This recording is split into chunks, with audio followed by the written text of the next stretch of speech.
명절 잘 보내셨습니까? 명절 잘 보내셨어요? 제가 오늘 1시 반에 눈 떠가지고 지금까지 말똥말똥하게 이 시차 때문에 그래서 지금 뭐 혀가 잠깐 꼬이고 막 그렇습니다. 그래도 잘 알아들으시기를 부탁드리겠습니다. 제가 독일 갔더니 깜짝 놀란 게요, 독일은요 택시도 벤츠예요. 별로 안 놀라시네. 다 벤츠 타시나 봐요. 택시도 벤츠더라고요.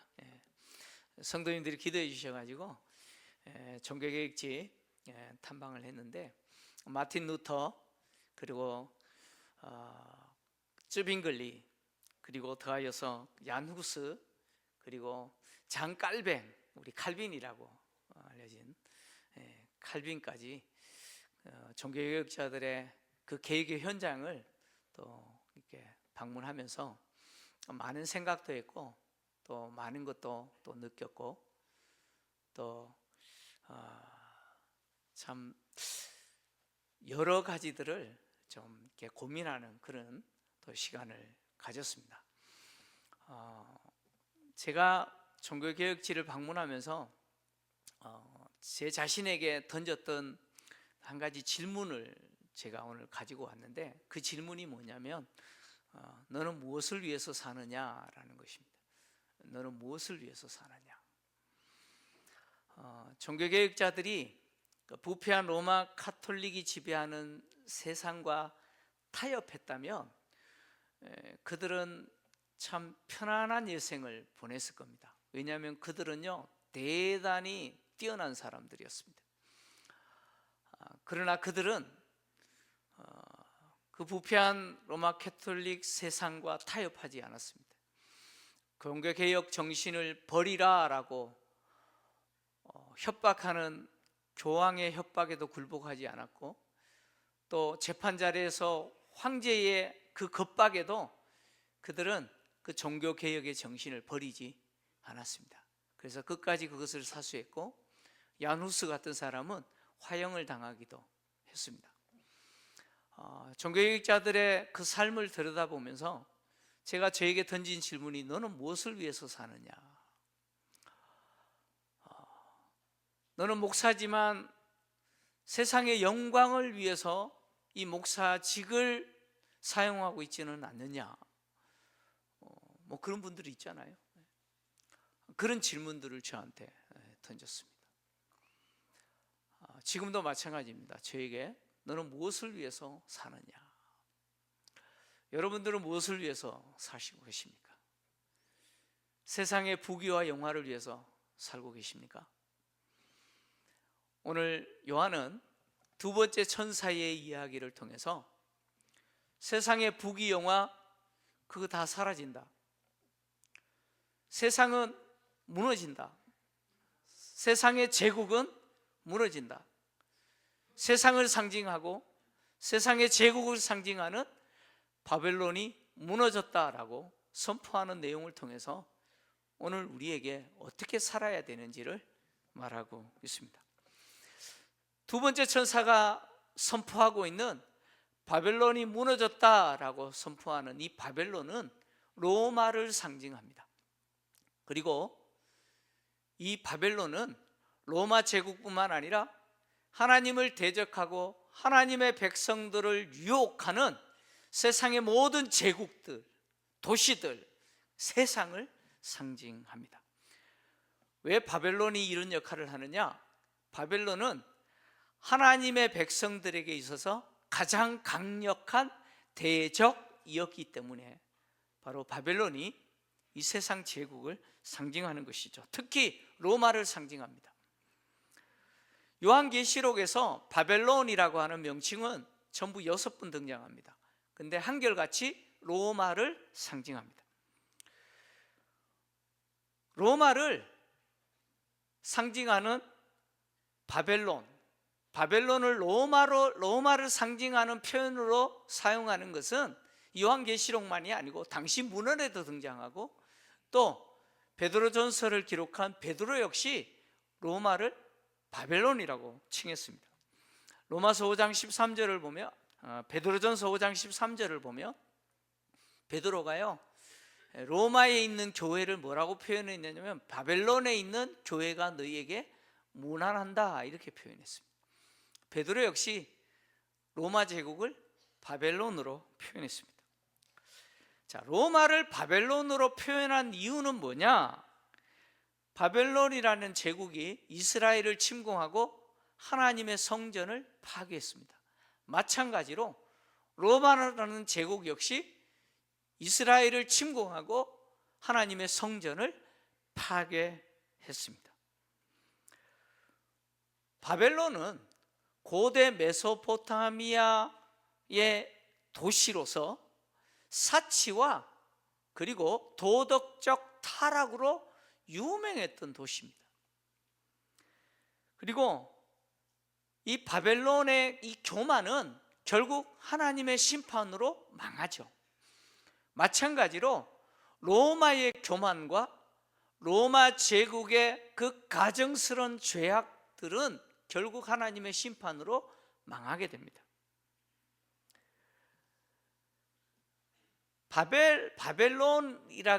바벨이라고 하는 이 명칭은 창세기에서 등장하죠. 바벨탑 사건에서 등장합니다. 인류는 바벨탑을 건축하면서 인류 중심, 인간 중심의 문명을 만들고 하나님을 대적했죠. 그렇게 인간이 바벨탑을 세우고 하나님을 대적했던 그것이 바로 바벨론의 정신이고 바벨론의 영향력이죠. 그래서 오늘 성경이 이 바벨론을 큰 성이라고 표현합니다. 바벨론을 큰 성이라고 표현한 것은 다니엘서 4장을 배경으로 하는데, 다니엘서 4장 30절을 보면 느부갓네살 왕이 교만하여서 큰 바벨론을 내가 건설했다, 내가 내 능력과 권세로 건설했다라고 자랑하죠. 근데요, 느부갓네살 왕이 이렇게 자랑하는 말을 딱 내뱉는 순간 하나님이 그를 심판해 버리십니다. 그래서 그가 왕위에서 쫓겨나고 짐승처럼 살게 되죠. 바벨론을 큰 성이라고 부르는 것은 영향력입니다. 바벨론의 정신이죠. 바벨탑을 쌓고 하나님을 대적하려고 했던, 인간이 인간 중심의 문명을 만들고 하나님을 대적하려고 했던 그 정신, 그 영향력, 바로 그것을 큰 성 바벨론이 표현하고 있는 것이죠. 바벨탑은 하나님의 심판으로 무너졌지만 인간은 여전히 인간 중심의 문명을 만들고 하나님을 대적하죠. 인간 중심의 세상을 만들고 하나님을 대적하고 하나님의 백성들을 유혹합니다. 바로 이것이 바벨론의 정신이죠. 지금 세상이 바벨론의 정신 가운데 있는 것이죠. 하나님은 바벨탑을 심판하셨듯이 바벨론을 심판하시고 바벨론이 상징하는 로마를 심판하실 것이라는 거예요. 그래서 두 번째 천사가 이 로마를 상징하는 바벨론이 무너졌도다, 무너졌더라고 두 번이나 선포하는 것이죠. 바벨론이 무너졌다라고 선포하는 이 선포는 이사야서를 배경으로 합니다. 이사야서 21장 9절을 보면 이사야 선지자가 미래의 바벨론 제국이 무너질 거라고 선언합니다. 한번 같이 읽겠습니다. 시작. 보소서, 마병대가 쌍쌍이 오나이다 하니 그가 대답하여 이르시되 함락되었도다, 함락되었도다. 바벨론이여, 그들이 조각한 신상들이 다 부서져 땅에 떨어졌도다 하시도다. 아멘. 이사야 선지자는 미래에 있을 바벨론 제국이 함락되었다, 함락되었다라고 기록했습니다. 두 번째 천사는 이 함락되었다는 표현을 그대로 가져와서 무너졌도다, 무너졌더라고 표현한 것이죠. 그럼 무너졌다라고 하는 이 표현은 과거입니까? 현재입니까? 미래적 표현입니까? 무너졌다라고 합니다. 과거적 표현이죠. 무너지고 있다, 이게 현재고요. 무너질 것이다 라는 것이 미래적 표현입니다. 무너졌다는 것은 과거적 표현입니다. 미래에 있을 일인데 마치 과거에 이미 일어난 일처럼 표현했습니다. 바로 예언적 과거 표현이죠. 왜 이렇게 표현했을까요? 이렇게 표현한 이유는 미래에 있을 일이지만 반드시 일어날 일이기 때문에 그렇습니다. 반드시 이루어질 일이기 때문에. 그래서 마치 과거에 이루어진 것처럼 과거 분사로 표현한 것이죠. 이사야 선지자가 미래에 있을 바벨론 제국이 함락될 것을 예언했던 것처럼 결국 바벨론이 함락되었듯이 이 두 번째 천사가 미래에 있을 로마 제국이 무너질 것을 예언했던 것처럼 로마 제국, 이 바벨론 역시 무너지게 될 겁니다.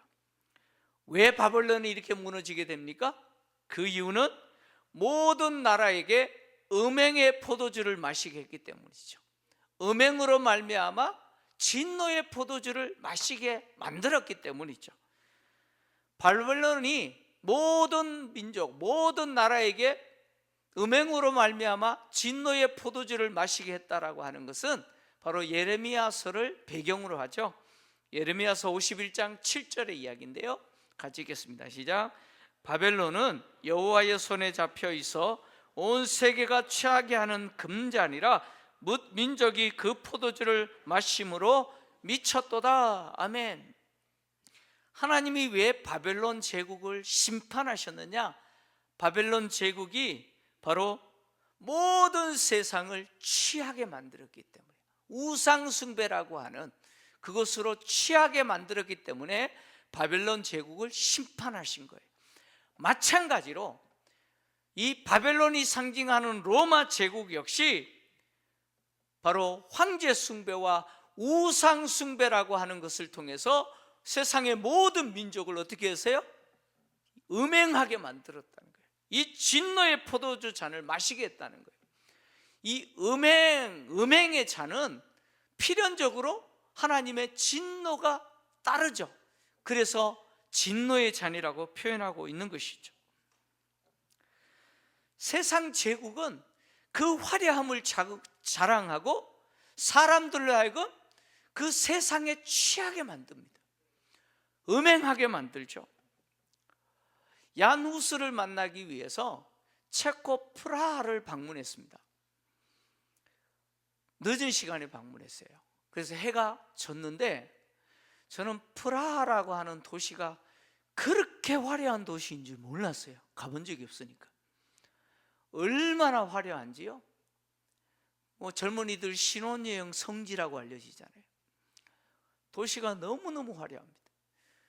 사람들이 인산리레를 이룹니다. 그 밤에 도시의 그 레온 사인이 사람들을 유혹하고 그 도시가 있는 세상이 사람들을 뭐예요? 취하게 만들어요. 로마 제국이 그랬다는 거예요. 여러분, 우리나라는 아닙니까? 여러분, 밤에 한번 강남을 한번 나가보십시오. 홍대 앞 거리를 한번 가보십시오. 사람들이 인산리를 이룹니다. 사람들이 도시가 보여주고 있는 그 세상에 취해가지고 휘청휘청거리죠. 그러나 이런 세상 제국들, 이 도시들 영원하지 않다는 거예요. 이 세상 제국은 무너집니다. 반드시 무너집니다. 두 번째 천사가 로마 제국을 상징하는 바벨론이 무너졌다라고 했을 때 이 로마 제국만 무너지는 게 아니죠. 세상의 모든 나라와 도시들도 무너진다는 거예요. 두 번째 천사가 선언한 대로 로마 제국은 무너졌어요. 영원할 것 같았던 그 로마 제국 무너졌어요. 인류의 역사에서 사라졌어요. 하나님이 선언하신 대로 인류의 역사에서 사라졌고 그 흔적만이 남아서 후대 사람들에게 구경거리가 되고 있죠. 두 번째 천사의 이 선언대로 로마 제국이 무너졌듯이 오늘 이 시대의 사람들로 하여금 취하게 만드는 세상의 제국들, 세상도 무너집니다. 반드시 무너집니다. 그리고 그 무너짐 뒤에는 무엇이 있습니까? 하나님의 무서운 최후의 심판이 있다는 것이죠. 그래서 세 번째 천사가 등장하는 것이죠. 세 번째 천사가 등장하여서 무엇이라고 선포합니까? 짐승과 우상에게 경배하고 그 표를 받은 자는 하나님의 진노의 포도주 잔을 마시게 될 것인데 불과 유황의 고난을 당할 것이고 밤낮 쉬지 못하는 그 고난, 영원한 고난을 당하게 될 거라고 세 번째 천사가 선포하는 것이죠. 계시록 13장을 보면 짐승의 우상에게 경배하지 않는 자를 죽이고 짐승의 표를 받지 않는 자에게 매매를 하지 못하도록 선언하는 내용이 있습니다. 그런데 오늘 본문에서 완전히 입장이 바뀌었습니다. 정반대의 선언이 선포되죠. 짐승을 경배하고 짐승의 표를 받은 자들을 향해서 영원한 심판이 선포됩니다. 그들에게 불과 유황의 고통이 따르고 밤낮 쉬지 못하는 영원한 고난이 따를 것이다. 그리고 이 최후의 심판은 거룩한 천사들과 어린 양 앞에서 이루어질 거다라고 선언합니다. 요한은 우리에게 두 가지를 비교하게 만듭니다. 오늘 요한계시록을 읽고 있는 수신자들에게 두 가지를 비교하게 만들어요. 뭘 비교하게 만드냐면 땅에서 짐승을 따르지 않고 경배하지 않고 짐승의 표를 받지 않음으로 인해서 고난을 당하고 심지어 죽임을 당하는 그것과 짐승을 따르고 짐승에게 경배하고 짐승의 표를 받고 그래서 땅에서 부귀영화를 누리면서 살았지만 하나님의 최후 심판의 대상이 되어서 하나님의 진노의 그 포도주 잔을 마시고 불과 유황의 고통을 당하되 밤낮 쉬지 못하는 영원한 고통을 당하는 것과 비교해보라고 말하고 있습니다. 세상을 살면서 세상을 거부하고 세상이 요구하는 대로 살지 않기 때문에 말로 할 수 없는 고난을 당하고 심지어 죽임을 당한다 할지라도 그것은 장차 하나님이 행하시는 최후 심판, 그 진노의 포도잔을 마시고 불과 유황의 고통을 당하고 밤낮 쉬지 못하는 그 영원한 고통과 비교하면 아무것도 아니라는 거예요. 아무것도 아니라는 거예요. 요한은 성도들이 땅에서 짐승을 경배하고 짐승의 표를 받은 자들이 짐승을 경배하지 않고 표를 받지 않았다고 해서 비난하고 조롱하고 심지어 죽이기까지 하는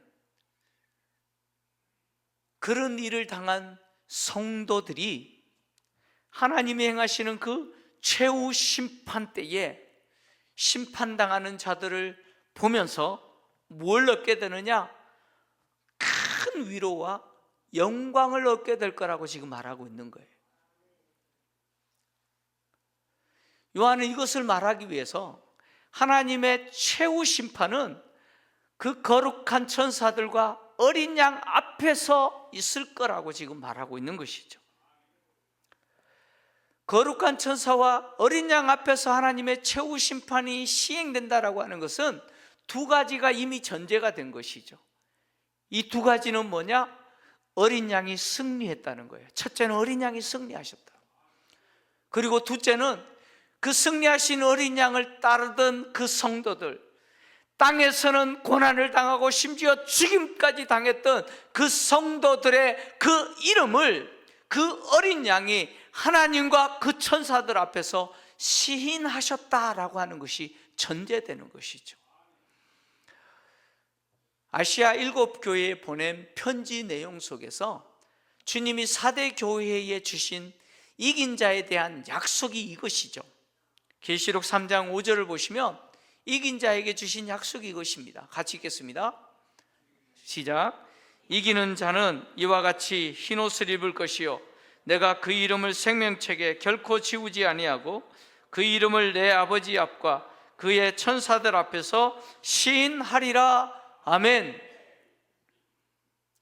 이기는 자에게 그 이름을 하나님 앞과 그 천사들 앞에서 시인하실 것이다 라고 약속하신 대로 이 최후 심판이 시행되는 이 현장에서 바로 하나님은, 주님은 땅에서 고난당한 성도들 그 이름을 뭐예요? 시인하셨다는 거예요. 주님은 공생의 기간 중에 제자들에게도 동일하게 말씀하셨어요. 누가복음 12장 8절에서 9절 같이 읽겠습니다. 시작. 내가 또한 너희에게 말하노니 누구든지 사람 앞에서 나를 시인하면 인자도 하나님의 사자들 앞에서 그를 시인할 것이요 사람 앞에서 나를 부인하는 자는 하나님의 사자들 앞에서 부인을 당하리라. 아멘.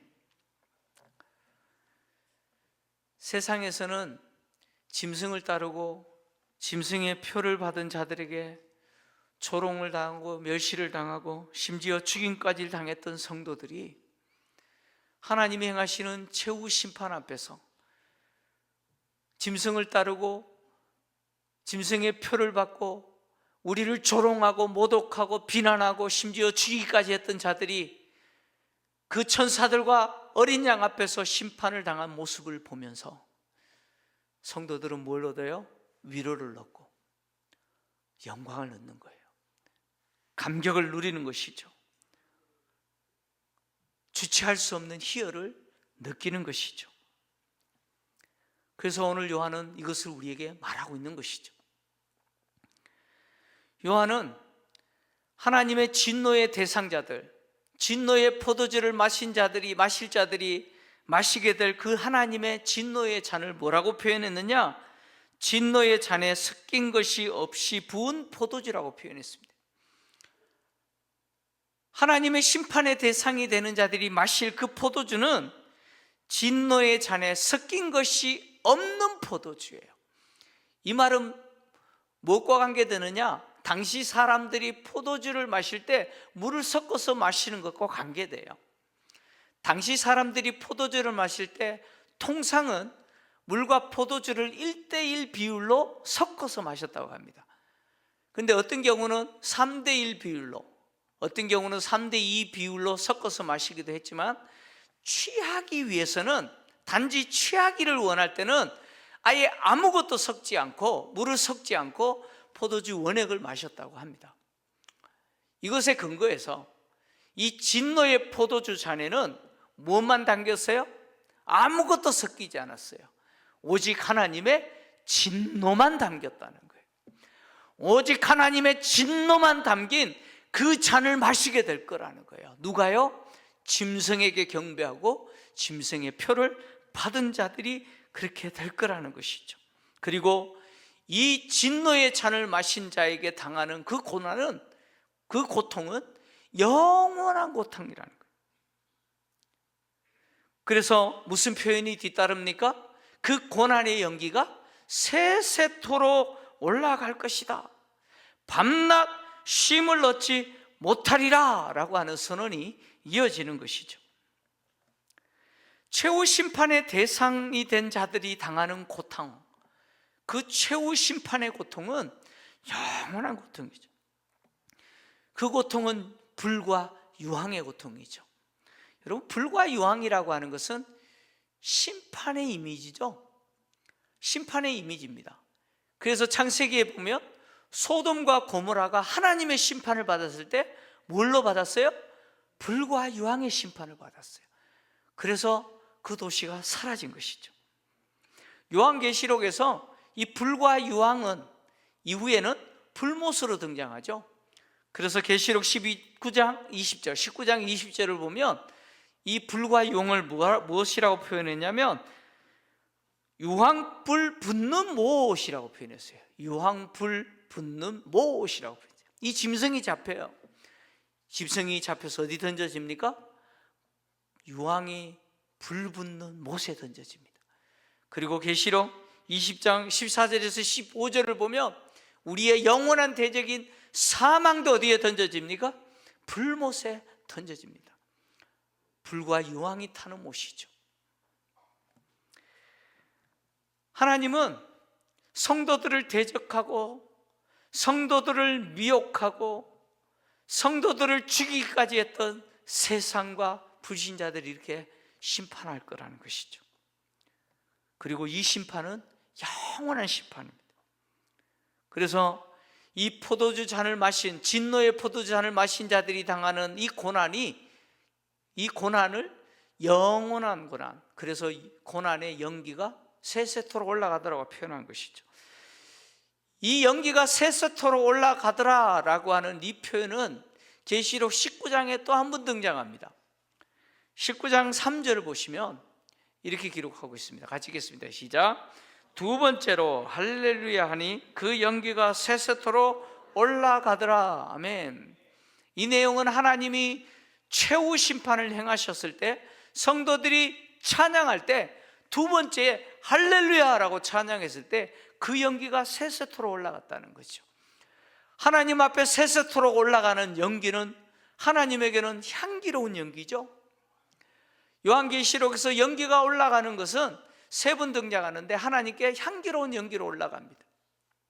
다시 말하면 최후 심판에서 하나님을 대적하고 성도들을 박해했던 자들에 대한 하나님의 심판은 하나님에게 있어서는 향기로운 연기라는 것이죠. 그리고 또 이 연기는 성도들에게 있어서는 어떤 연기입니까? 구원의 연기죠. 구원의 연기일 뿐만 아니라 성도들에게는 감격의 연기죠. 우리를 박해하고 미워하는 자들에 대한 하나님의 심판입니다. 다시 말하면 최후 심판은 이 땅에서 고난당한 성도들의 그 눈물의 탄원의 기도에 대한 하나님의 응답으로 시행되는 거예요. 그래서 그 심판의 연기가 하나님에게는 향기로운 향연이고 성도들에게는 구원의 연기고 감격 그리고 기쁨의 연기가 되는 것이죠. 요한은 오늘 이 내용을 통해서 우리에게 우리가 어떻게 살아야 될지에 대한 도전을 제시합니다. 하나님이 행하시는 최후 심판으로 인해서 그 심판의 대상이 되는 자들은 밤낮 쉬지 못하는 영원한 고통을 당하게 될 겁니다. 그러나 성도들에게는 어떤 복이 주어집니까? 이미 계시록 7장에 요한은 그 기록을 해두었습니다. 계시록 7장 15절 같이 읽습니다. 시작. 그러므로 그들이 하나님의 보호자 앞에 있고 또 그의 성전에서 밤낮 하나님을 섬기며 보호자에 앉으시니가 그들 위에 장막을 치시리니. 아멘. 땅에서 고난을 당했고 비록 땅에서는 죽임을 당했지만 승리한 성도들은 하나님의 보호자 앞에서 밤낮 하나님을 섬기는 그 영광, 그 찬란한 영광을 누리게 될 거라는 것이죠. 오늘날 지옥이 없다라고 주장하는 사람들이 있어요. 지옥이 없었으면 좋겠죠?